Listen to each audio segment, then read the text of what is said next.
हरियाणा और जम्मू कश्मीर के बाद अब सामने महाराष्ट्र का चुनाव है। कुछ ही दिनों में शायद चुनाव की तारीख भी अनाउंस कर दी जाएगी। अगले हफ्ते इसका ऐलान हो सकता है, लेकिन इसी बीच खबर है कि 6:30 बजे आज अजीत पवार की प्रेस कॉन्फ्रेंस होने वाली है, और वो भी तब जबकि कल महाराष्ट्र कैबिनेट की बैठक में बीच में ही छोड़कर अजीत पवार चले गए थे। उनकी गैर मौजूदगी में ही कई बड़े फैसले लिए गए। सियासी गलियारों में खबर है कि अजीत पवार नाराज चल रहे हैं, जबकि एनसीपी इसे खारिज कर चुकी है। तो आज की पीसी में क्या वो कुछ बड़ा ऐलान कर सकते हैं? राजनीतिक गलियारों में इसको लेकर के बहुत बड़ी चर्चा है, सनसनी फैली हुई है। क्या कोई बड़ा चेहरा या उनके साथ जुड़ सकता है? क्या वो कथित नाराजगी पर कुछ बोलेंगे? ये तो उनकी प्रेस कॉन्फ्रेंस में ही साफ हो जाएगा। लेकिन चुनाव तारीखों के ऐलान से ठीक पहले एकनाथ शिंदे कैबिनेट कमर कस चुका है। चुनाव के लिए उन्होंने हरियाणा से भी कई बड़ी सीख ली है। बड़े बड़े फैसले लेने में ये कैबिनेट जुटी है। शिंदे कैबिनेट ने 30 दिनों में ही अब तक 165 बड़े फैसले ले लिए हैं। सीएम एकनाथ शिंदे के नेतृत्व में कल कैबिनेट की बैठक हुई। इस बैठक में कुल 40 फैसले लिए गए, जिनमें मदरसों के शिक्षकों का वेतन बढ़ाने, अन्य पिछड़े वर्ग के क्रीमी लेयर की सीमा 8 लाख रुपए से बढ़ाकर 15 लाख रुपए करने का प्रस्ताव भी शामिल है। खास बात यह है कि इन योजनाओं के अलावा महाराष्ट्र सरकार ने दलित, ओबीसी और गरीब सवर्णों के उत्थान के लिए आर्थिक विकास महामंडल बनाने का भी फैसला किया है। और जब चुनाव करीब है तो इसी बीच खटाखट हो रहे फैसलों के लिए आपको कुछ आंकड़े समझाते हैं। 4 जून को जब लोकसभा चुनावों के नतीजे आए थे तो राजपूत वोटों की नाराजगी की बातें सामने आई थी। उससे सबक लेते हुए महायुति ने 23 सितंबर को ही कैबिनेट की बैठक की और ब्राह्मण और राजपूत जातियों के आर्थिक रूप से कमजोर वर्गों के लिए 2 अलग अलग निगमों के गठन को मंजूरी समेत 22 फैसले किए। फिर बात करते हैं 30 सितंबर की। उस दिन 56 फैसले और फिर 4 अक्टूबर को 47 फैसले लिए गए।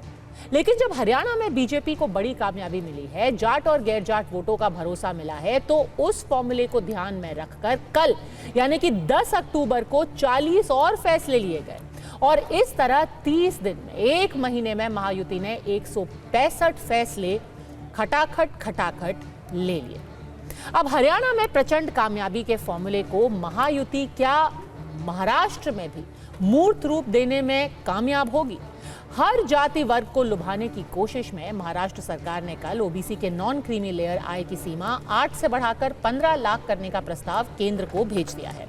इसलिए क्योंकि महाराष्ट्र में 37 से 38% ओबीसी आबादी है। 11 से 12% एससी आबादी को लुभाने के लिए महाराष्ट्र एससी आयोग को संवैधानिक दर्जा देने का फैसला किया गया है। नागपंथ समाज की बात करें तो उनके विकास के लिए आर्थिक महामंडल बनाने का फैसला लिया गया है, क्योंकि 9 से 10% दलित वोट भी महाराष्ट्र में बेहद अहम है। इतना ही नहीं, 11 से 12% मुसलमान वोटों पर भी महायुति की नजर है, और इसलिए मौलाना आजाद अल्पसंख्यक महामंडल को 1000 करोड़ फंड देने का ऐलान किया गया है। साथ ही डीईडी मदरसा शिक्षकों का वेतन करीब 3 गुना बढ़ाकर 6000 से सीधे 16000 किया गया है। और इसी बीच चुनाव से पहले महायुति ने फैसले पर राजनीतिक, जो खटाखट फैसले हो रहे हैं, उस पर राजनीतिक घमासान भी उतना ही तेज हो गया है। तैयार है फ्लाइट के लिए भी और फाइट के लिए भी, और फाइट करेंगे और हरियाणा को हरा देंगे। हरियाणा का जीत जो है ये फिर से याद हो रहा है। जो इलीगल सीएम एकनाथ शिंदे है, उनका यही काम है कि हर जाति में कुछ न कुछ वाद विवाद हो, हर धर्म में वाद विवाद हो, दंगे हो, ये उनका काम है, और ये काम उनको भाजपा ने दिया है। इस कैबिनेट में ना कोई पारदर्शिता थी। क्या इन सारे विषयों की कल जरूरत थी? क्या ये विषय पिछले 2 साल में भूल गए थे? काफी सारे ऐसे विषय भी आए हैं जो अर्जेंट बिजनेस करके आए हैं, लेकिन ये अर्जेंट बिल्कुल नहीं थे, और ये सिर्फ लोगों को, जनता को फंसाने के लिए, लुभाने के लिए और उनके चुनाव में कुछ न कुछ मदद होने के लिए हुई है। कि मदरसों में जो फॉर्मल एजुकेशन है, उस फॉर्मल एजुकेशन के साथ मदरसों को जोड़ा जाए, इस दिशा में महाराष्ट्र ने पहले से भी काम किया है, और उसका नतीजा है कि बहुत बड़े पैमाने पर जो वहाँ पर मदरसे थे वो फॉर्मल एजुकेशन के साथ भी जुड़े हैं। इसमें अगर और कोई पहल की है तो अच्छी बात है। सवाल ये है कि इतने सारे निर्णय ले रहे हैं, लेकिन साथ में फाइनेंस विभाग का ये भी कहना है हर फाइल पे कि हमारे पास पैसा नहीं है, 1.5 लाख से ज़्यादा हम डेफिसिट में हैं, और हर फाइल में वो लोग निगेटिव लिख रहे हैं। तो मुझे नहीं समझ में आ रहा है कि जब आर्थिक नियोजन नहीं है, अर्थ मंत्री और अर्थ जो विभाग है वो निगेटिव लिखते जा रहा है। उन्होंने खुद एक्सेप्ट कर लिया है कि 1.5 लाख से हम डेफिसिट में हैं। तो ये सब कैसे हो रहा है? कहीं ना कहीं सोचना पड़ेगा। अनाउंस करने की बात अपनी जगह है, क्योंकि इलेक्शन आ गए तो अनाउंसमेंट का क्या बोलते हैं, बम्पर खुला है, जिसको जो चाहिए उसको बोलने की बात हो रही है। लेकिन तो अड़ी में आज के सवाल हमेशा की तरह बेहद सीधे हैं। चुनाव से पहले 1 महीने में 165 फैसले, क्या रेवड़ी कल्चर है? इसका फायदा क्या होगा महायुति को? मुस्लिम के हक का भी फैसला, तो वोट जिहाद की बात क्यों? महायुति की चुनावी तैयारी तेज, एमवीए में सीट शेयरिंग पे अभी भी क्या खींचतान चल रही है? प्रेम शुक्ला भारतीय जनता पार्टी से हमारे साथ जुड़ेंगे, शिवसेना से आनंद दुबे, शिवसेना यूबीटी से आनंद दुबे, चित्रा बाथम कांग्रेस की हमारे साथ होंगी। पर सबसे पहले सवाल आपसे, समीर चौगांकर वरिष्ठ पत्रकार मेरे साथ स्टूडियो में है। क्या करने वाले हैं अजीत पवार आज 6:30 बजे? हर किसी के दिमाग में, जहन में बस यही एक सवाल है, छोड़ देंगे क्या आज? बिल्कुल, जब से खबर लगी है कि अजीत पवार आज शाम को पत्रकार वार्ता लेने वाले, और जिस तरीके से कल महाराष्ट्र की जो कैबिनेट की बैठक हुई थी और अजीत पवार जिस तरीके से कैबिनेट की बैठक से पहले निकल गए, हालांकि ये कहा जा रहा है कि उन्हें कहीं और कार्यक्रम था, लेकिन देखिए इसके पहले भी अजीत पवार 2 बार कैबिनेट में इस बात की शिकायत कर चुके थे कि कई ऐसे प्रस्ताव कैबिनेट में लेकर आया जा रहा है जिसकी पहले से सूचना नहीं होती है। तो मुझे लग रहा है कि कहीं ना कहीं अजीत पवार इस बात को लेकर नाराज थे कि उन्हें नजरअंदाज किया जा रहा है। एक वित्त मंत्री है, उप मुख्यमंत्री वो है, और वो कहा यह भी जा रहा है कि पश्चिम महाराष्ट्र को लेकर वो कुछ एक प्रस्ताव कैबिनेट में लेकर आना चाहते थे, शायद जिसे एकनाथ शिंदे सहमत नहीं थे, वो भी एक विवाद था। और जिस तरीके से अजीत पवार को लग रहा है कि उन्हें शायद गठबंधन महायुति के अंदर नजरअंदाज किया जा रहा है, हो सकता है अजीत पवार कोई बड़ा फैसला इस संदर्भ में ले, या ये हो सकता है कि अजीत पवार इस बात का भी जिक्र करे कि उनको लेकर जिस तरह के कयास महाराष्ट्र की राजनीति में लगाए जा रहे हैं कि अजीत पवार नाराज चल रहे हैं, गठबंधन छोड़ देंगे, अलग चुनाव लड़ सकते हैं, इस पर भी वो अपना स्पष्टीकरण दे सकती है कि ऐसा नहीं है। असर क्या होगा महायुति पे?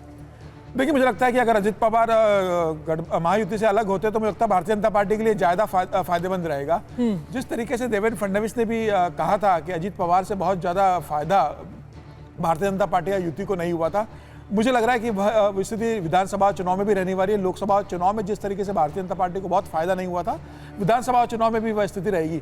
भारतीय जनता पार्टी का जो वोटर है वो अजीत पवार के साथ बहुत कंफर्टेबल फील नहीं कर रहा है, और अजीत पवार का वोटर भी जो है, जो उसका जो कैडर है अजीत पवार का, जो बेसिकली शरद पवार राष्ट्रवादी कांग्रेस से आए हुए अजीत पवार के हैं, वो भी बहुत जरा इस युति के अंदर कंफर्टेबल फील नहीं कर रहे हैं। मुझे लग रहा है अजीत पवार इसी बात को लेकर असहज हो रहेंगे कि जिस तरीके से लोकसभा चुनाव में उन्हें सिर्फ 1 सीट मिली थी रायगढ़ की, जहां से उनके प्रदेश अध्यक्ष जीते हैं वहां से, तो उन्हें ऐसा लग रहा हो कि ऐसा ना हो कि विधानसभा चुनाव में शरद पवार इसका फायदा उठा ले, और जिस तरीके से लोकसभा चुनाव में शरद पवार को सेंटीमेंट्स का वोट मिला था, विधानसभा चुनाव में भी शरद पवार एक वोट लेकर चले जाए। ऐसी स्थिति में अजीत पवार के लिए महाराष्ट्र की राजनीति में सर्वाइव करना बहुत मुश्किल होगा। ना वो इधर के रहेंगे ना उधर के रहेंगे। अजीत पवार अलग लड़कर ये प्लान कर सकते हैं। देखिए, अजीत पवार वापस शरद पवार के साथ जाकर महागठबंधन का हिस्सा बन सकते हैं। उनकी कोशिश होगी कि मैं 11 सीटें जीतूं, और वो कई बार कह चुके कि मैं 5 बार उप मुख्यमंत्री रह चुका हूं, अब मुझे महाराष्ट्र का 1 बार मुख्यमंत्री बनना है।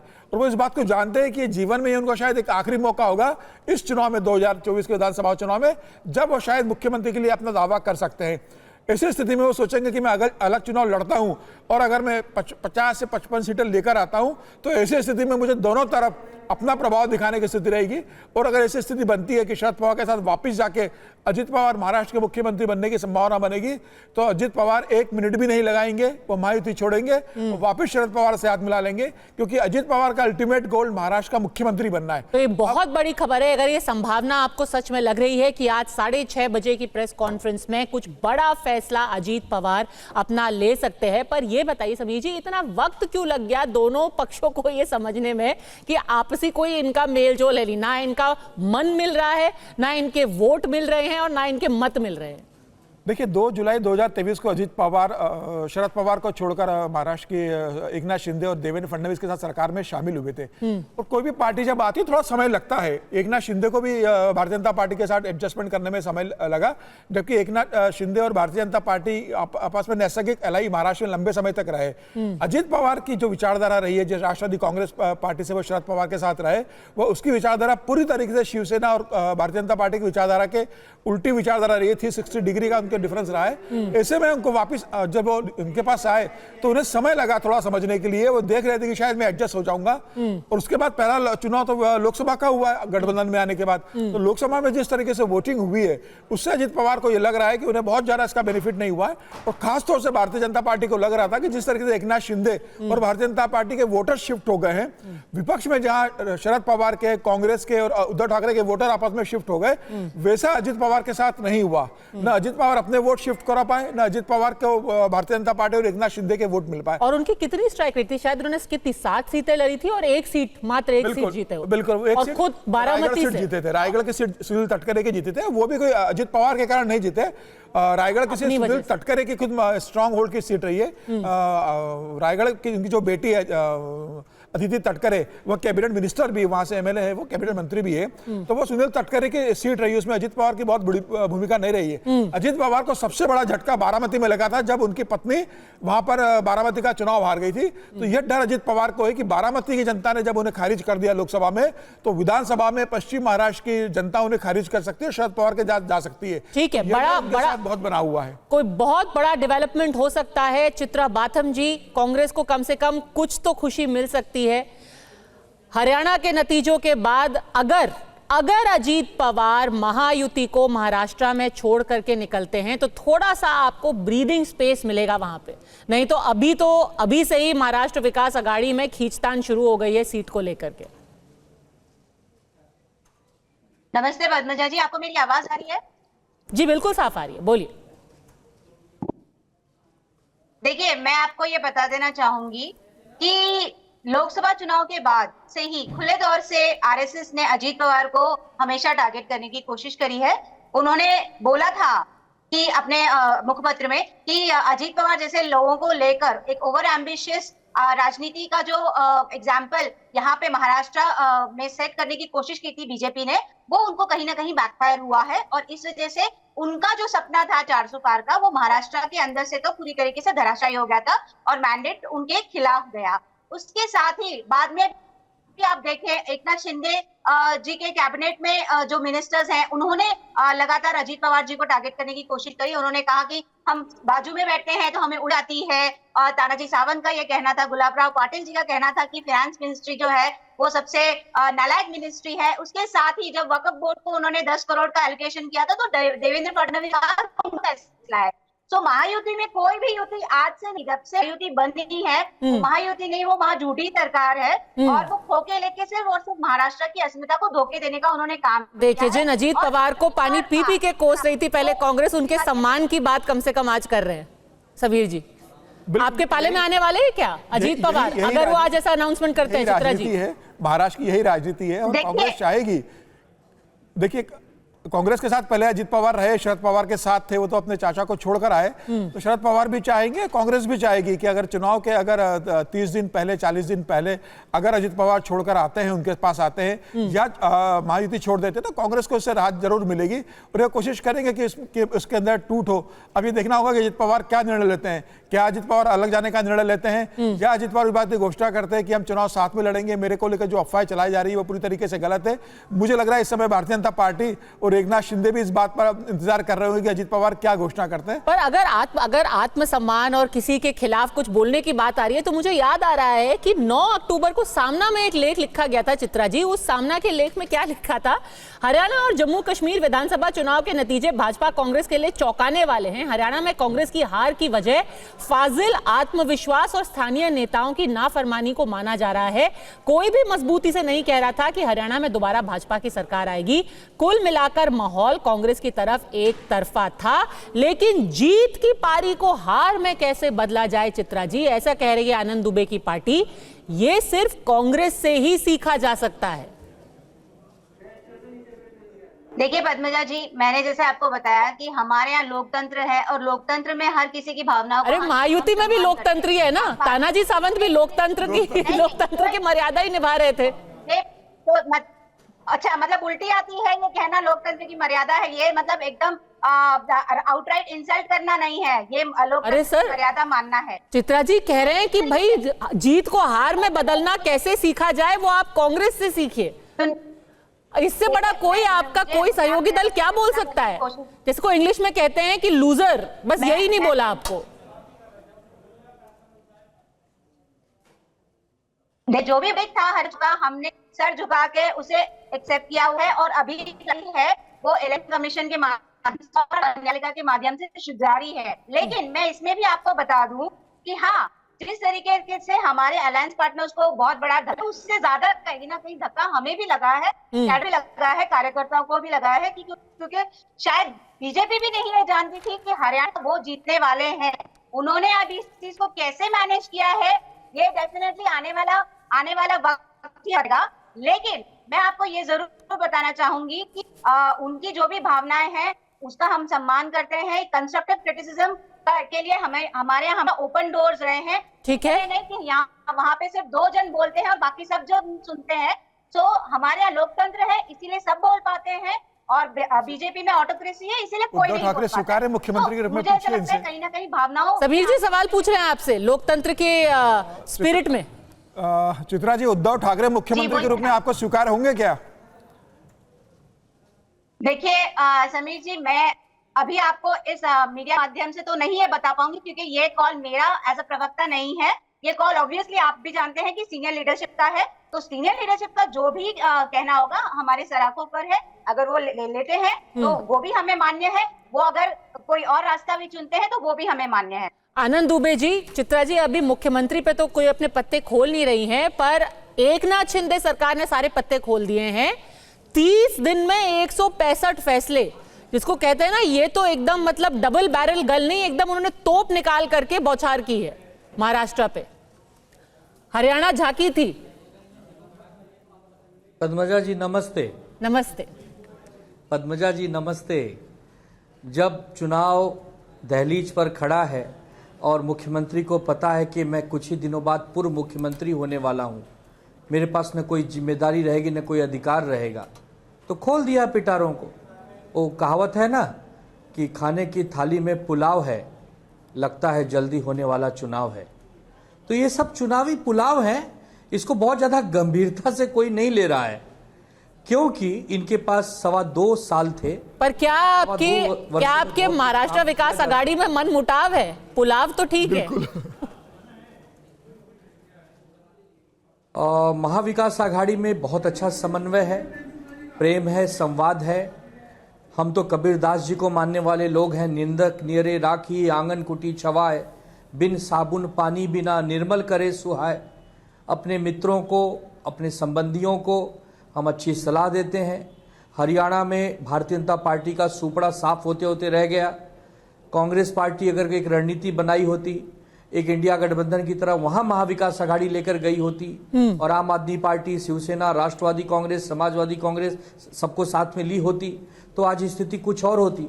क्योंकि 39.95% वोट बीजेपी को भी मिले हैं और 39 करीब 9% वोट कांग्रेस को भी मिले हैं। मतलब 0.85% का ही फर्क है। 6 सीट अगर कांग्रेस और जीत गई होती तो कांग्रेस पहुंच जाती 43 पर और बीजेपी खिसक के आ जाती 42 पर। तो इसका ये मतलब है कि कांग्रेस पार्टी बीजेपी को हरा सकती थी, बशर्ते अपने मित्रों की सुन ली होती, खास करके आम आदमी पार्टी को साथ ले ली होती। तो वही तो डर महाराष्ट्र में भी है।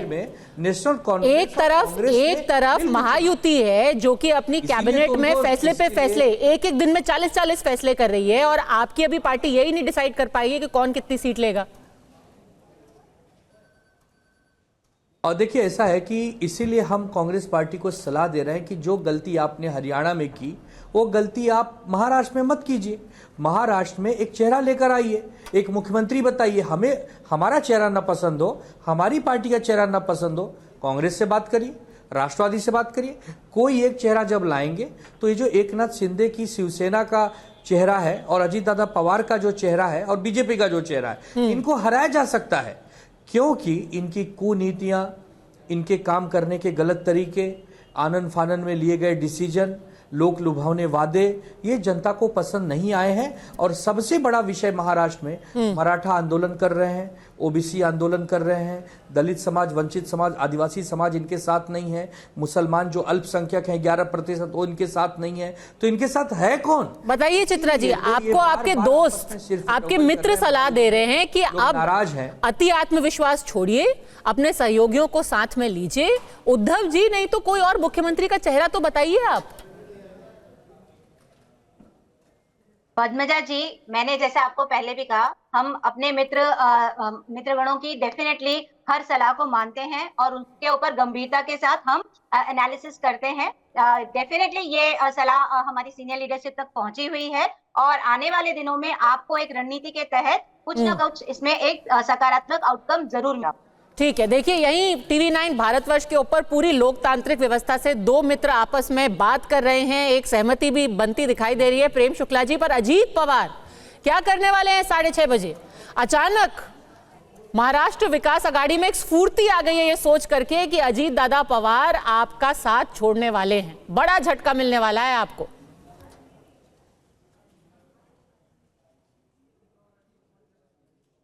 प्रेम शुक्ला जी, आपको आवाज आ रही है?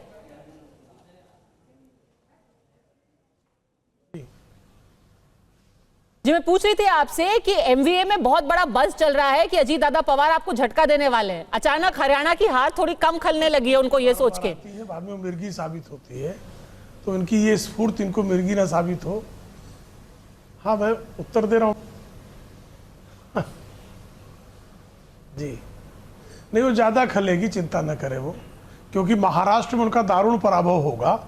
श्रीमान उद्धव ठाकरे की सरकार का कार्यकाल लोगों ने देखा है कि एक जो है एक ऐसा मुख्यमंत्री, इतना नकारा मुख्यमंत्री महाराष्ट्र के इतिहास में नहीं हुआ है, जो पूरे अपने कार्यकाल में मंत्रालय जाने के लिए तैयार नहीं था।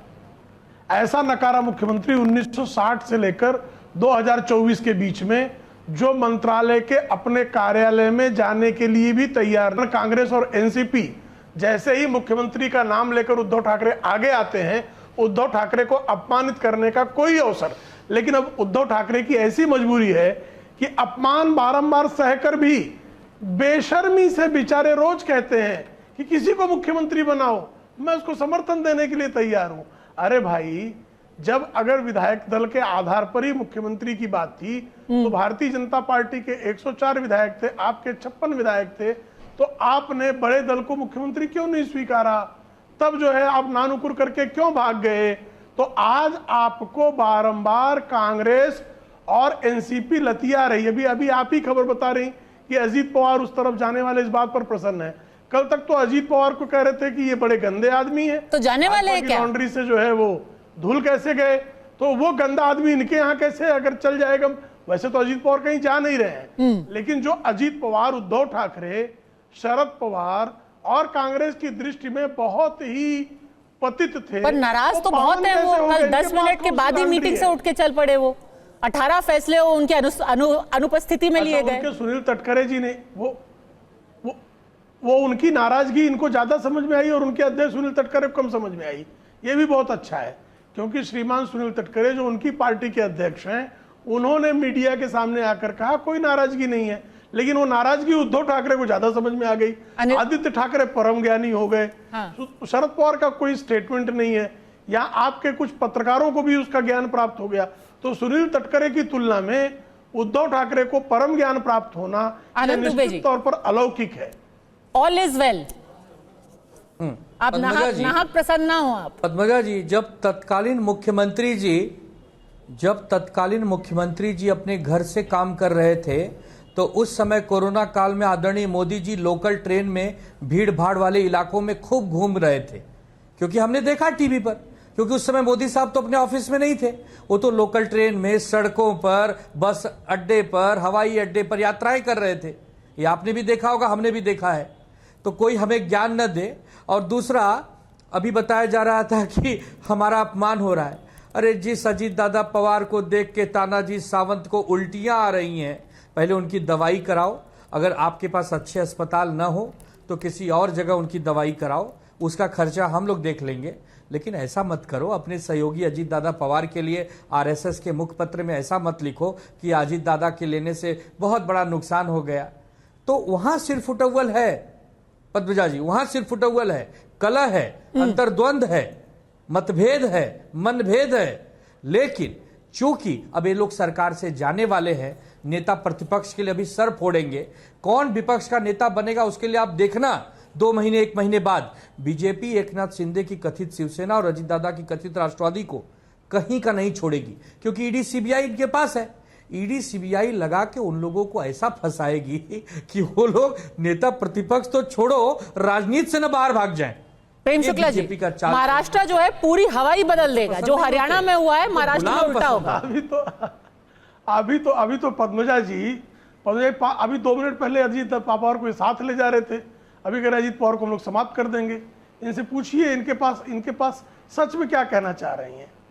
अभी तो 2 मिनट पहले मेरे ज्वाइन होने के पहले जब मैं सुन रहा था तो आप लोग बता रहे थे कि वो जा रहे हैं अजीत पवार। अब अगर अजीत पवार को ये किसी लायक छोड़ेंगे नहीं। आनंद दुबे जरा पहले तय कर लीजिए, किसने बोला अजीत पवार जा रहे हैं? आपको अजीत दादा के बारे में किसने बोला अजीत पवार जा रहे हैं? स्पष्टता से मैंने कहा रिवाइंड कर दीजिए जरा, सुनाइए इनको। अभी आप ही लोग कह रहे थे यहाँ बैठ के, तो सुनाइए जरा। जी ये मान नहीं रहे, अटकलें लगाई जा रही हैं, अटकलें लगाई जा रही हैं। और आनंद दुबे दोनों अलग हैं।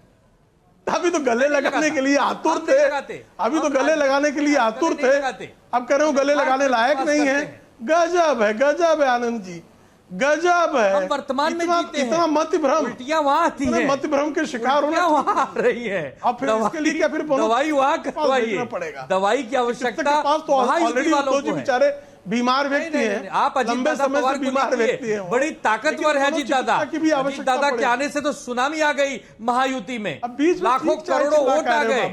आप लीजिए, अभद्रता क्यों कर रहे हैं आनंद बाबू? करिए सिर्फ फुटअव्वल, अभद्रता मत कीजिए, आपकी व्यग्रता बता रही है। अभद्रता बात बनी नहीं है, बात कर रहा हूँ, इतना मुस्कुरा के बात कर रहा हूँ मैं, आपको अभद्र लग रहा हूँ और आप स्वयं अपने आप को सज्जन मैं आपको सुन रहा था धैर्य से, मैं आपको सुन रहा था ना। एक सेकंड स्टैंड क्लियर कर दीजिए, स्टैंड क्लियर कर दीजिए। अगर और अभी हम सब कह रहे हैं अगर ऐसा होता है कि अजीत पवार महायुति को छोड़ते हैं तो एमवीए उनको वापस लेने के लिए तैयार है, शिवसेना इसका समर्थन करेगी नहीं करेगी? अभी क्या सोच है, अभी क्या इस पर विचार चल रहा है? आनंद दुबे कदापि नहीं। क्यों करेगी? नहीं करेगी। क्यों करेगी भाई? पक्का? अगर कांग्रेस ने कहा तो कदापि नहीं करेगी। क्यों करेगी अजीत दादा पवार का? यस, अरे कांग्रेस जाने, सिर्फ हम कांग्रेस को समझा रहे हैं कि कांग्रेस चित्रा जी समझकर काम किया करो। कांग्रेस पार्टी को यही तो सलाह दे रहा हूं कि अति आत्मविश्वास में मत बहो मेरे भाई। अभी झारखंड बाकी है, महाराष्ट्र बाकी है, तो गंभीर हो जाओ, विनम्र हो जाओ। चित्रा जी भी क्लैरिफाई कर रहे हैं।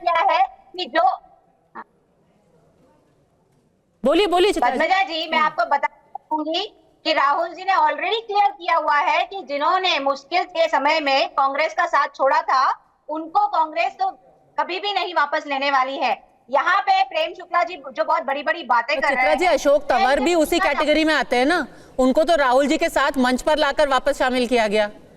मुश्किल के समय पे तो अशोक तंवर ने भी आपको छोड़ा था, फिर टीएमसी और आम आदमी पार्टी और बीजेपी के रास्ते वापस आपके मंच पे ही पहुंचे वो। लेकिन देखिए मैं आपको वही बता रही हूँ कि अभी तक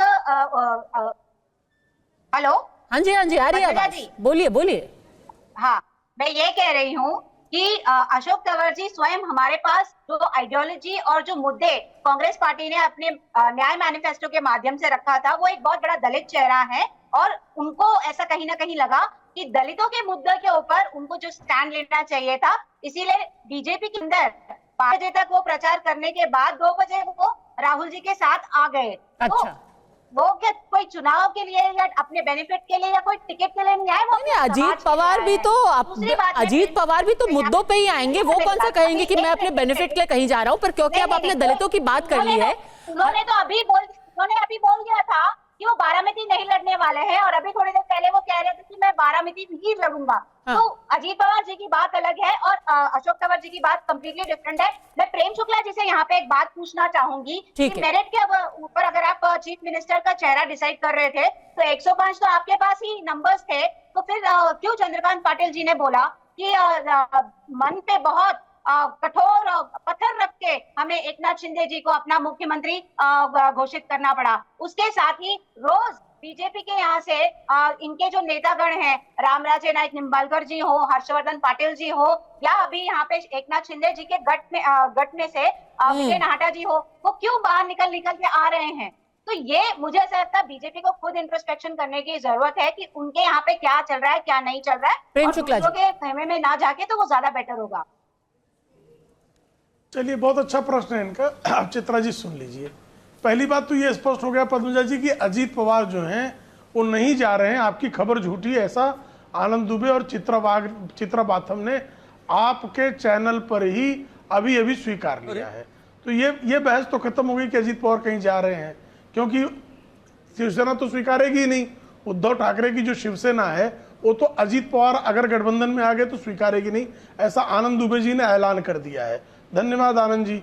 दूसरा, चित्रा जी भी कह रही हैं कि भाई इसकी कोई आवश्यकता नहीं है। तीसरा, चित्रा जी ने कह दिया कि राहुल गांधी ने कहा जो मुसीबत के समय चला गया उसको लेना नहीं है, हालांकि अशोक तंवर को ले लिया। तो ये तय हो गया कि अजीत पवार वाली खबर में किसी भी प्रकार का दम ना तो कांग्रेस मानती है, ना शिवसेना उद्धव बाला साहब ठाकरे मानती है। अब दूसरा बिंदु ये कह रहे हैं कि भाई कुछ लोग जा रहे हैं। हर्षवर्धन पाटिल की जो सीट थी इंदापुर, उस सीट पर जो है एनसीपी अजीत पवार का व्यक्ति जीता हुआ है। अब वहां से जो है वो स्वाभाविक तौर पर हर्षवर्धन पाटिल को अपनी विधानसभा नहीं गंवानी थी, इसलिए गए हैं। रामराजे पाटिल निंबाळकर के बारे में भी जो चर्चा होती है, रामराजे ने स्वयं कहा है कि रामराजे निंबाळकर ने स्वयं कहा कि मैं कहीं नहीं जा रहा हूं, शरद पवार से मेरे अच्छे संबंध है, तो इसमें किसको संदेह है? शरद पवार से पार्टी के बहुत सारे लोगों के संबंध रहे हैं, अलग अलग दलों के, और अलग दलों के लोगों से शरद पवार के संबंध नहीं होने चाहिए क्या? शरद पवार को अस्पृश्य घोषित कर देना चाहिए, ऐसी इच्छा कांग्रेस की है क्या? कांग्रेस ने बहुत अपमानित करके शरद पवार को निकाला था। शरद पवार को आज दिन तक पचा नहीं पाए हैं, और अधिक विधायकों की संख्या होने के बाद भी 2004 में शरद पवार का मुख्यमंत्री कांग्रेस अस्वीकार कर गई थी, इसीलिए अजीत दादा पवार मुख्यमंत्री नहीं बन पाए, जिसकी वेदना बारंबार अजीत पवार प्रकट करते रहे हैं। तो अजीत पवार को और शरद पवार को अपमानित करने का, और मैद्याचा पोत्या यानी मैदे की गोबोरी शरद पवार को कौन कहता था? अरे और तो छोड़ दीजिए, अभी मैं 2019 का आप कहें तो मैं आपको ऑडियो वीडियो सुना दूंगा।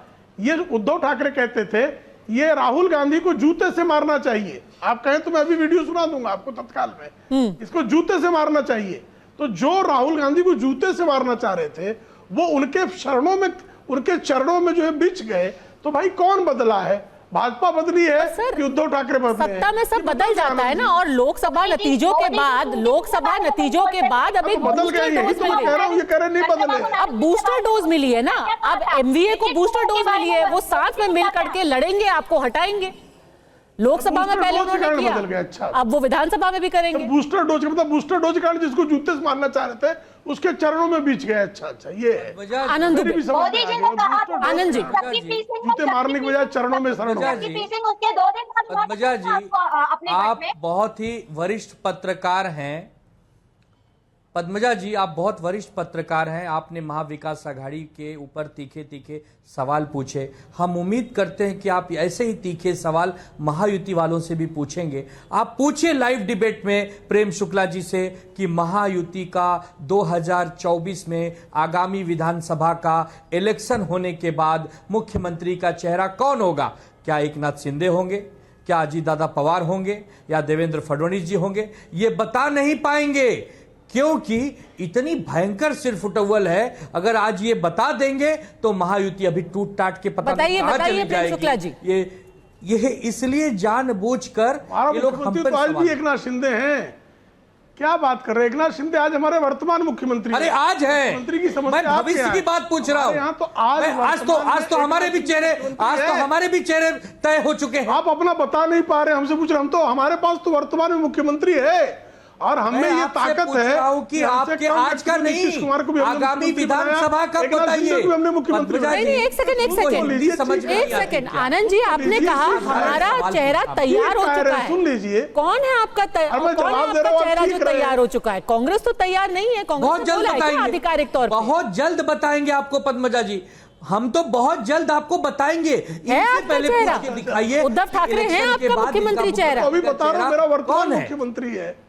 हम आपको बता देंगे, हम आपको बता देंगे, ये बता दें, ये बस बता दे, हम अगले मिनट बता देंगे। तीन चेहरे इनके अब तो बता रहा हूं, मेरा वर्तमान उद्धव बाला साहब ठाकरे पार्टी में 3 मुख्यमंत्री के चेहरे हैं। बाद क्या एकनाथ शिंदे जी ही चेहरा होंगे? बस इतना मुझे आपके पार्टी में 3 चेहरे हैं मुख्यमंत्री के। एक उद्धव ठाकरे हैं, दूसरे आदित्य ठाकरे हैं, तीसरे रश्मि ठाकरे हैं। अब आप बता दीजिए तीनों में से आपका मुख्यमंत्री का चेहरा कौन है? यार आप तो इतने वरिष्ठ पत्रकार हैं, आपको इतना भी समझ में नहीं आता कि हमारे यहाँ उद्धव बाला साहब ठाकरे जी ही चेहरा है? इसमें भी आप राजनीति खोज रहे हैं तो कमाल की बात। मतलब आदित्य ठाकरे और रश्मि ठाकरे की संभावना नहीं होंगी। पोस्टर लग रहे हैं आपके मुंबई के अंदर, आदित्य ठाकरे भविष्य के मुख्यमंत्री होंगे। आप कल्पनाओं में क्यों जीते हैं भाई? के बारे में कहा जाता है कल्पनाओं में जीते हैं। रश्मि ठाकरे को मुख्यमंत्री बना देंगे एक बार। आप कल्पनाओं में जीते हैं, से बाहर निकलेगा कि नहीं? क्या कहा जाता है, ये आप कहां से ढूंढ के? ठीक है, वो तो कह रहे हैं उद्धव जी ही मुख्यमंत्री का चेहरा है। पर आप एक चीज बताइए, एक बार जरा सा मैं हरियाणा में जिस तरीके से वोट पड़ा है, क्योंकि अभी ये बोला गया कि अशोक तंवर को कांग्रेस में वापस इसलिए लाया गया क्योंकि दलित का बहुत बड़ा चेहरा है। तो चलिए हरियाणा में देख लेते हैं कितने दलितों ने कांग्रेस को वोट दिया अशोक तंवर के चलते या फिर कुमारी शैलजा के चलते, और क्या इससे कुछ संदेश महाराष्ट्र के चुनाव में भी मिलेगा? क्योंकि आप याद रखिए कि ओबीसी वोट है, दलित वोट है, मराठा वोट है, मुस्लिम वोट है, ये बहुत बड़े वोट है महाराष्ट्र के अंदर, और उनमें से 2 वोट जो हैं ओबीसी और दलित, उन्होंने कैसा प्रदर्शन किया हरियाणा में, ये देखना बहुत जरूरी है। तो अगर आप ये 2 वोट देखेंगे, यादव जो कि ओबीसी में ही आते हैं, 25% वोट पड़ा कांग्रेस पार्टी को, 62% अहीरवाल जो पूरा इलाका है वहां पे यादवों का इलाका है, वो यादव ओबीसी वोट मिला भारतीय जनता पार्टी को 62%। और अगर आप देखें यहां पर ब्राह्मणों का, अगड़ी जातियों का वोट है तो 31% कांग्रेस को मिला, बीजेपी को मिला 51%। क्या अगर हम इसमें दलित का भी वोट देख सकते हैं? अगर इसको आगे बढ़ा करके हम दलितों का वोट देखें, देखिए यहां पर अन्य एससी, जाटव और अन्य ओबीसी, ये देखना बहुत जरूरी है। 32% अन्य ओबीसी वोट मिला कांग्रेस को, पर 47% अन्य ओबीसी वोट गया बीजेपी को। दलितों का भी 45% बीजेपी के पास, और बाकी एससी महज 33%। दलित वोट गया भारतीय जनता पार्टी को, चित्रा जी, ओबीसी वोट गया, यहां तक कि यादव वोट भी गया भारतीय जनता पार्टी को। इससे क्या लेसन्स, क्या संदेश आप महाराष्ट्र के लिए लेंगे? एक ओबीसी आरक्षण का बड़ा मुद्दा आप वहां पे बना रहे थे, पर ओबीसी तो भर भर के वोट बीजेपी को डाल रहे हैं।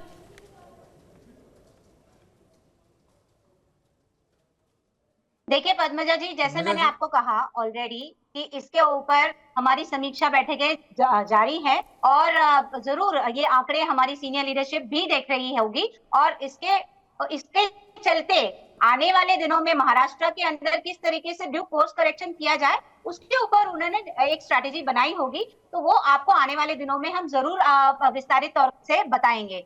लेकिन मैं यहाँ पे आपको एक बात क्लियर कर देना चाहूंगी कि जिस तरीके से इन्होंने लास्ट के दिनों में लुभावने जो वादे किए थे ओबीसी वर्ग के लोगों के साथ या दलित वर्ग के लोगों के साथ, और बाकी के समय ये जिस तरीके से पूरे संविधान की अवहेलना करते हैं, वो कहीं ना कहीं इनको थोड़ा बहुत डैमेज डेफिनेटली किया है। ओबीसी का इन्होंने क्रीमीलियर जो फैक्ट था, जो क्रीमीलियर मार्जिन था, वो इन्होंने इंक्रीज करी थी, तो कहीं ना कहीं शायद उसमें से भी ओबीसी का जो वोट है वो इनके पास गया होगा। तो मुझे ऐसा लगता है कि ये जो भी फैक्ट्स हैं ये हमारी सीनियर लीडरशिप देख रही होगी और इसमें से वो एक प्रॉपर आउटकम निकालेगी। ठीक है, ओबीसी के लिए तो उन्होंने जो स्कीम्स की हैं वो तो की हैं। ये बताइए प्रेम शुक्ला जी, 2 हफ्ते पहले देवेंद्र फडणवीस कह रहे थे कि वोट जिहाद हो रहा है, और अब कैबिनेट क्या करती है? मौलाना आजाद अल्पसंख्यक आर्थिक विकास महामंडल का निधि 700 करोड़ से बढ़ाकर 1000 करोड़ कर देती है। मदरसों में टीचर्स को जो मानधन मिल रहा है 6 से सीधे 16,000 कर देती है जी। ये क्या है? अब तो शिवसेना कांग्रेस पूछ रहे हैं, एक तरफ वोट जिहाद, एक तरफ मदरसे में पैसे। जी देखिए, सबका साथ सबका विकास तो हमारा सूत्र ही है। हमने कहा, और मदरसों में किस लिए दिए ये नहीं पूछ रही हैं आप। मदरसों में जो इनके सब्जेक्ट्स हैं उसमें जो मॉडर्न सब्जेक्ट्स हैं वो पढ़ाने के लिए, टीचर अपॉइंट करने के लिए दिया है। तो जो मदरसे में आतंकवादी पैदा करने की व्यवस्था कांग्रेस सपा एनसीपी कर रही थी, उनको आधुनिक करने के लिए आधुनिक विषय, उनको गणित और विज्ञान पढ़ाया जाए, इसके लिए धन दिया जा रहा है। तो हमने तो कभी मुस्लिम विरोध किया नहीं, ये वोट जिहाद की बात करते थे। अब ओबीसी की बात कर रही थी, भाई ओबीसी पहला प्रधानमंत्री इस देश को भारतीय जनता पार्टी ने दिया। इस देश में अभी हरियाणा में ओबीसी मुख्यमंत्री किसका था और किसका बन रहा है? भारतीय जनता पार्टी का बन रहा है। इनकी हिम्मत हो तो महाराष्ट्र में और झारखंड में कह दे कि ओबीसी मुख्यमंत्री देंगे, कह दे इनकी हिम्मत है तो बता दे इनका ओबीसी मुख्यमंत्री कहाँ है। हमारा तो ओबीसी मुख्यमंत्री अभी बीच में क्या चला रही है जी, बहुत ही विचित्र है आपके डिबेट। मैं एक बार भी इन सबके बीच में नहीं बोलता हूँ, मैं डिबेट में बैठूंगा नहीं, गलत तरीका है। लगातार मेरे बीच में दोनों हस्तक्षेप करते हैं, ये क्या तरीका है? ये बदतमीजी करने आते हैं क्या डिबेट? मौका दूंगी, बोलिए प्रेम शुक्ला जी। मैं किसी के बीच में नहीं बोलता, मैं सुनता हूँ उनको। बताइए। देखिए ओबीसी जो है, ये ओबीसी विरोधी जो है, पंडित नेहरू से लेकर राजीव गांधी तक ओबीसी विरोधी होने। भाई अलीगढ़ मुस्लिम विश्वविद्यालय से ओबीसी का आरक्षण किसने खत्म कराया? जामिया इस्लामिया से ओबीसी का आरक्षण, एससी एसटी का आरक्षण किसने खत्म कराया? ओबीसी की बात कर रहे हैं, आनंद दुबे से पूछ लीजिएगा। बाला साहब ठाकरे ने मंडल आयोग की सिफारिशों को लागू करने का खुला विरोध किया था कि नहीं किया था? और छगन भुजबल जो है वो शिवसेना को 1991 में इसी आधार पर तोड़कर गए थे कि नहीं गए थे? और मुझे बता दें, उद्धव ठाकरे 2019 तक आरक्षण का विरोध कर रहे थे कि नहीं कर रहे थे? अचानक आरक्षणवादी कैसे हो गए वो? ठीक है, बताइए आनंद दुबे जी। वो तो कह रहे हैं कि उल्टा सबका साथ सबका विकास है, मुसलमान के लिए भी मदरसों में पैसे दे रहे हैं और ओबीसी की भलाई के लिए भी काम कर रहे हैं। पद्मजा जी, भारतीय जनता पार्टी के प्रवक्ता की बात हास्यास्पद है। बटेंगे तो कटेंगे, बटोगे तो बांटने वाले महफिल सजाएंगे। ये जो महाराष्ट्र में महाविकास आघाड़ी जीती है, ये वोट जिहाद की वजह से जीती है। महाराष्ट्र में लव जिहादी लोग कहां से आ गए पता नहीं। ये कहने वाले आज कह रहे हैं कि सबका साथ सबका विकास। सोचिए इनकी कथनी और करनी में कितना बड़ा अंतर है। ये अपने फायदे और नुकसान के लिए ही जीवन जीते हैं। इनको राजनीति से कोई लेन देना नहीं, इनको समाज सेवा से कोई लेन देना नहीं। इनको कैसे नफरत का जहर घोला जाए, कैसे एक दूसरे को बांटा जाए और उसके बाद चोरी से पीछे के दरवाजे से उनको मलहम लगाया जाए, उनको थोड़े से पैसे बढ़ा के दिए जाएं और कहा जाए देखिए भैया हम तो सबका साथ सबका विकास करने वाले लोग हैं। ये भारतीय जनता पार्टी की जब नीति सामने आती है ना पद्मजा जी, तब विरोध करना पड़ता है। तब इनका चेहरा जो है वो आईने के सामने जनता को दिखाना पड़ता है कि देखिए इनका चेहरा देखिए, बाहर कुछ और चेहरा अंदर कुछ और चेहरा। अपने फायदे के लिए एक चेहरे पर कई चेहरे लगा लेते हैं ये लोग। ये लोग हैं तो इनको सब पहचान चुके हैं। हमने इतिहास में क्या किया है, आपने इतिहास में क्या किया है। तो आप इसका समर्थन करते हैं कि नहीं करते हैं कि मदरसों में जो टीचर हैं उनकी वेतन बढ़ानी चाहिए? आप इसके खिलाफ हैं या समर्थन करते हैं जो महाराष्ट्र सरकार ने किया? हम तो ये कह रहे हैं कि जो शिक्षक है जो लोगों को शिक्षा देता है, वो किसी भी जाति धर्म का हो, उसको आप मदद करिए, करनी चाहिए। लेकिन ये इनको पूछिए ना कि ये वोट जिहाद जैसी बातें कह के भ्रमित क्यों करते हैं, क्यों अल्पसंख्यकों का बार बार ये अपमान करते हैं? प्रेम शुक्ला जी से पूछिए, आप हमसे पूछ रही। एक तरफ अपमान, दूसरी तरफ उत्थान। इनको बोलना है, जो प्रश्न को बांटना है और हमें। देखिए पद्मजा जी, इसी को कहते हैं चोरी से भागना। मैंने इनसे पूछा मंडल आयोग की सिफारिशों का बाला साहब ठाकरे ने विरोध किया था, भाग रहा हूं। उद्धव ठाकरे जो है विरोधी आरक्षण के 2019 तक थे। इस पे जवाब देने की इनकी हिम्मत नहीं है। मैंने वोट जिहाद पर मैं जवाब दिया। आपने जो मुझसे प्रश्न पूछा मैंने उसका तत्काल आपको जवाब दिया कि मदरसे के शिक्षकों का वेतन क्यों बढ़ाया गया। मौलाना आजाद का जो है अगर फंड बढ़ाया गया है तो उसको स्पष्टता से चोरी नहीं है, सबके सामने है। लेकिन मुझे कृपा करके बताइए, कल तक जिनको हिरवा सांप कहते थे बाला साहब ठाकरे और वहां आरती करने उद्धव ठाकरे खड़े होते थे, आज उसी जिनको कल तक हरा सांप कह रहे थे श्रीमान उद्धव ठाकरे, आजकल उन्हीं हरे सांप को गले में लगाने मंडल कमीशन का जवाब दे दीजिए। क्यों दौड़ रहे हैं? तो दोगलापन तो आपके यहाँ हुआ है महाराज। आनंद जी, तो पहले भी जो है सबका साथ सबका विकास की बात करते थे, तुष्टीकरण की बात नहीं पुष्टिकरण की बात करते थे। और एक दिन से नहीं कर रहे हैं। भारतीय जनता पार्टी की स्थापना के काल से आज तक हम यही कहते हैं, हम तुष्टीकरण के विरोध में है, पुष्टिकरण के समर्थन में है।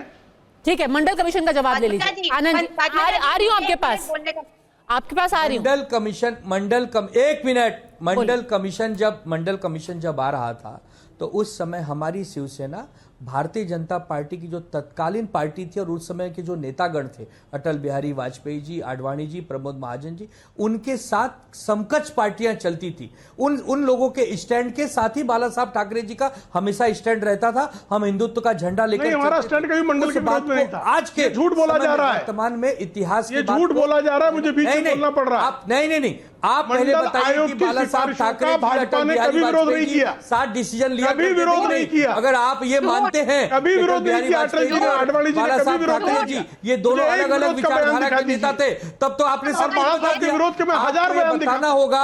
अटल बिहारी वाजपेयी जी और बाला साहब ठाकरे जी 1000 बयान आप थूक कर चाट रहे हो, ये सिद्ध है। आनंद दुबे विचारों को लेकर चाट रहे हो उद्धव ठाकरे, ये सिद्ध है। आपके अंदर खामियां हैं, आपके अंदर खामियां हैं, आप बदल गए हो, आप बहुरूपीय हो गए हो, आपने हिंदुत्व को त्याग दिया है, आपका बुर्का फट गया महाराज, को उतार दिया है, आपका बुर्का फट गया, जानबूझकर नफरती राजनीति करते हो। जब जरूरत पड़ती है पीडीपी को साथ ले लेते हो, जब जरूरत पड़ती है फुटा बरका निकला आनंद दुबे, जब जरूरत पड़ती है जेडीयू को साथ ले लेते हो। अभी महाराष्ट्र पे ही रहते हैं, पीडीपी पे नहीं जाते। चित्रा, ये सब पहचान चुके हैं। चित्रा जी, यहाँ पर बीजेपी कोशिश कर रही है जिसको कहते हैं एक रेनबो कोalition। ओबीसी के लिए भी योजनाएं हैं, दलितों के लिए भी योजनाएं हैं, मुस्लिम्स के लिए भी योजनाएं हैं। सबका वोट, सबका विकास। पद्मजा जी, तो इसका मतलब है कि बीजेपी अभी ये मान चुकी है कि मुस्लिम समाज को इन्होंने सिर्फ और सिर्फ अपनी गंदी राजनीति का शिकार किया है और अपने प्रोपेगेंडा का शिकार किया है और अपना जो हिंदू वोट बैंक है उसको गुमराह करके कंसोलिडेट करने की कोशिश की है। जहां तक मंडल आयोग की बात है, मैं कैसे नहीं, किसी को कहना कि हम वेतन बढ़ा रहे हैं, बटोगे तो कटोगे। ये जिस तरीके का वक्तव्य इनके नेता आज से नहीं हमेशा से करते आ रहे हैं, तो क्या ये उस दिशा में नहीं दिखाता है कि इनकी क्या मानसिकता है मुस्लिम समाज के प्रति। दूसरी बात, मंडल आयोग की यहाँ पे बात हुई, तो मैं पर बटोगे तो कटोगे हिंदू समाज के लिए बोला गया है, मुस्लिम समाज के लिए तो बोला ही नहीं गया है। वो तो हिंदू समाज को बोला गया है कि अगर आप बटोगे तो आपस में आपको तकलीफ होगी। कौन काटेगा? किसकी तरफ इशारा था? बताइए, पूछना चाहती हूँ। प्रेम शुक्ला जी बताइए। एक मिनट, नहीं पद्मजा जी, मुझे मेरी बात पूरी करने का मौका दिया जाए। हाँ ठीक है, पूरी ये जो है एक वोट बैंक को किस तरह से एक करते हैं, मुझे बताइए ना। जातियां अगर हिंदुओं में है तो मुसलमानों में जातियां नहीं है क्या? एक जरा इनसे बताइए। हिंदुओं का जाति जनगणना होनी चाहिए, मुसलमानों की जाति जनगणना होनी चाहिए कि नहीं? कृपा करके जाए, बता के जाए। मैं बता रही हूँ आपको, मैं पूरी 1951 की वो मुसलमानों में कितनी जाति है जरा बताइए, और हिंदुओं में कितनी जातियां हैं? आप मुझे मत पूछिए, ये इंटरप्ट कीजिए प्रेम शुक्ला जी, एक मिनट। मैं पूछना चाहती हूँ आपसे, आप पूछ रहे क्या? राहुल गांधी की जात पूछना अपराध है? आप कभी आपसे जाति पर बात नहीं करें, आप ही बात करेंगे जाति पे। उसको इंसल्ट करने के लिए क्यों करेंगे जाति पर बात? आप बिना जाति वाले कुजात राहुल गांधी के बाद। ठीक है, किसी व्यक्ति विशेष पे बात करेंगे जाति पर। आपकी जाति, मेरी जात पूछी जाएगी, आपकी भी जात पूछी। आप क्यों नहीं आ जाते पद्मजा जी? मुझे पता है मेरी जाति, चुप कराया जाए। मेरी जाति पता है। वापस मुद्दे में आइए चित्रा जी, रेनबो कोalition। मेरी जाति स्पष्ट है, राहुल गांधी की जाति बताइए। ठीक है, एक सेकंड। रेनबो कोalition, दत्तात्रेय गोत्र वाला ब्राह्मण कैसे पैदा हो गया बताइए ना विज्ञान। जो कैबिनेट के फैसले है उस पे बात की, बताइए ना विज्ञान है, हिम्मत तो बताए ना विज्ञान कि पारसी के घर में जो है हिंदू ब्राह्मण कैसे पैदा हो गया, बताइए जरा मुझे। प्रेम शुक्ला जी, उनको बात पूरी करने। धर्म तो बदला जा सकता, जातियां कैसे बदली जा सकती है? चित्रा जी, हाँ आपका ऑडियो भी शायद खराब हो रहा है, थोड़ा हल्के से बोलिए।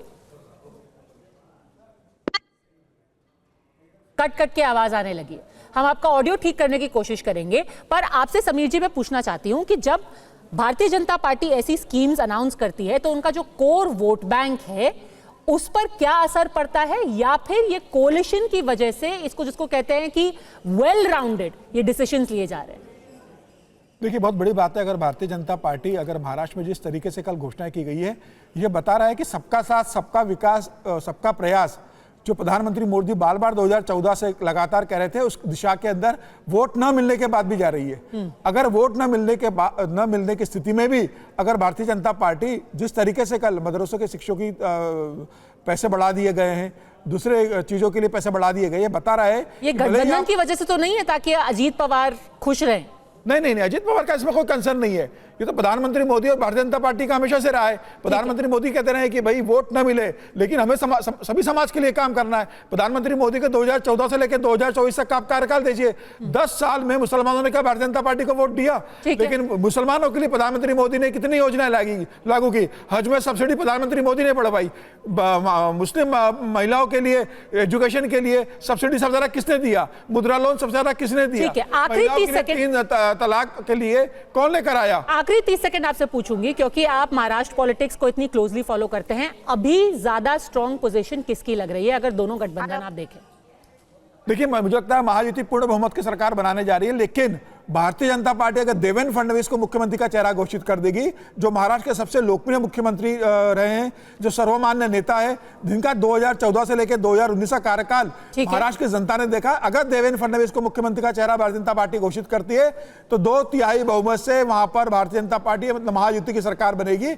फिर भी जिस तरीके से गठबंधन ने काम किया है, मुझे लगता है सरकार महायुति की बनने जा रही है। ठीक है, यही $1 मिलियन क्वेश्चन यानी कि यक्ष प्रश्न यही है कि आखिर मुख्यमंत्री का चेहरा कौन होने वाला है बजाया जाए दोनों तरफ से, और इसका फैसला तो जनता ही करेगी, चाहे कोई भी पार्टी कुछ भी बोल ले।